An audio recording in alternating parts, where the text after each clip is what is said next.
xibaar yu wér te wóor ca tàng-tàng ba abonnez-vous pour ngeen di mën di jot suñuy vidéo. dal leen ak jàmm seen chaîne bi di Buzz 221HD kii di Mamadou Faye di njiitalu Cour des comptes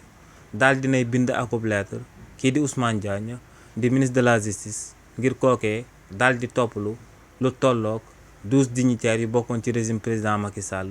jëmale ko si liñ fi amaloon ay falsification de chiffres budgétaires coow loolee nu mu demee moom mooy que ne kii di Mamadou Faye mi nga xam ne moom mooy njiitalu kuréel bi ñu dippee Cour des comptes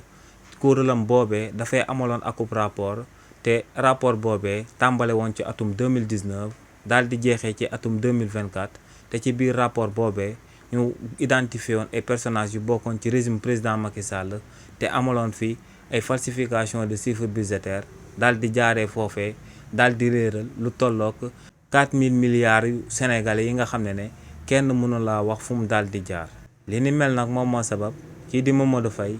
di njiitalu kuréel boobee di Cour des comptes daal di bind akub lettre kii di Ousmane Diagne di ministre de la justice garde des sceaux ngir mu daal di ibbi akub information judiciaire ñu daal di amal ay enquêtes jëmale ko si ñi nga xam ne ñoom ñoo fi doon amal falsification de chiffres budgétaires te ñu bokkoon ci régime président Macky Sall. si li ni mel nag kookee di Mamadou Faye daal di nay jébbal lu tollook 8 dossiers kookee di Ousmane Diagne te dossiers yooyee daal dinañ ci am ay informations yu sensibles jëmale ko ci ay transactions financières yu suspectes yi nga xam ne ay anciens ministres yu bokkoon ci régime président Macky Sall te ñu ëpp ci ñooñee daal di nekk ay ministre des finances amaloon nañ ko fi ci réew mii di Sénégal waaye tamit ci biir dossiers yooyee daal dinañ ci indexé ay fonctionnaires yu bëri yu nekkoon di liggéey ci trésor public